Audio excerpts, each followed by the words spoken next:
It's just that the group of Pleiadians and reptilians that came to this planet are the bad ones. They are on the side of Zeus. So they are here to destroy anything that represents nature. They are here to destroy the gods. They are here to destroy anything that represents positive energy. Right, but you also have two more sets of extraterrestrial races that are part of this war, and these are your grays, and these are your insectoids. But they have bases deep within the soil, though, under the planet, the grays and the insectoids, whereas the reptilians and the Pleiadians, they more so are on the surface with us, living amongst us. They have infiltrated all levels of government, all levels of politics. They have infiltrated sports, politics, education, economics, social engineering, society, and they are all around you. They are people that you grew up with, people that you believe in your family. They are people that you went to school with, people that work in your job. Sometimes when you ride down the street, they ride in regular cars. Sometimes they pose as officers. Literally, these reptilians and Pleiadians have infiltrated and literally live amongst us. So you would not be able to tell them the difference from a regular human being or a regular guy walking down the street. All right. But when it comes to the Zeta Grays and the reptilian and insectoids, you don't never see them because they live within the soil. All right. So under the ground, they have underground bases. But you do have elemental families that live underground that are high vibrational, so they are on our side of the war, like the gnomes. The gnomes belong to the earth element. Each element has its beings that belong to it, right? So you got your earth element, you got your water element, you got fire, you got air. Each element has its own world, and within that world you have multiple beings, right? So gnomes, for example, belong to the earth element. And I'll expound upon the elemental families in later lectures, but today we're talking about earthquakes. So the reason I'm bringing up the gnomes and the reason I'm bringing up the graves and the insectoids, because these two beings are warring within the soil. Now the gnomes are the good guys. They're on our side. So they under the soil, because they are earth elementals that are fighting the insectoids and fighting the graves and stopping them from doing what they're doing. You know, the graves and the insectoids, they make bases within the soil, and in these spaces they drain the planet of its frequency, of its energy. They try to destroy the mineral life. They try to destroy the stones.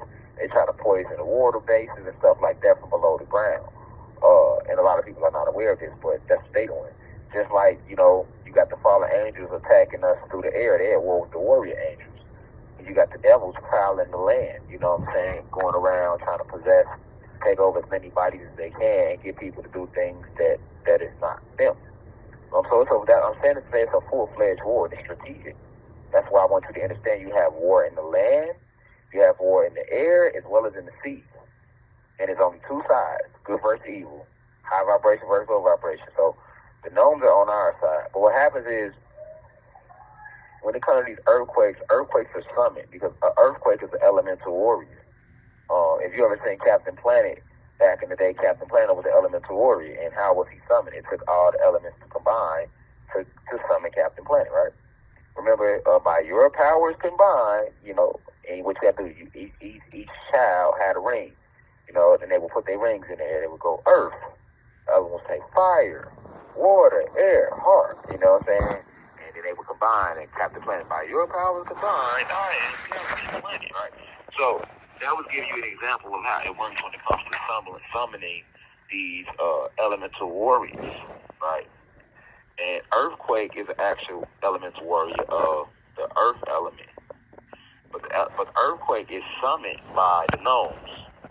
And you know, Mother Gaia is the mother of the earth element. And so if when there's war taking place, sometimes Mother Gaia will go to the king of the gnomes and say, I need you to summon earthquake. And once the gnomes go summon earthquake is going to appear on any part of the land that is needed, because earthquake is one with the soil. So earthquake can appear at any given. When we say earthquake, let's look at earthquake as a person. Let's not look at earthquake as a thing, because earthquake has a spirit, a soul, and a mind. You know what I'm saying? He knows exactly where to go, where to hit, where to attack. That's why he only hits certain locations. Peace to the gods and goddesses of planet God. Peace, meaning positive energy always creates elevation. Peace to all the high vibrational human beings. Peace to the ancestors for working through me. If you wish to see this full video, please head over to our official online website, www.theuci.online, and click on the video tab. Also, you can click, the shortcut to this video is to click the link below. It will be in the pinned comment in the comment section below. You can click the link and it will take you directly to this video so that you can watch this full video.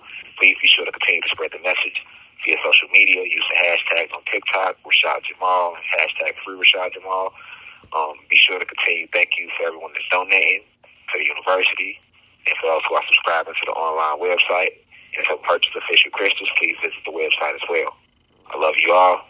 I'll be home soon. Now we rise. I leave as I come. Ashe.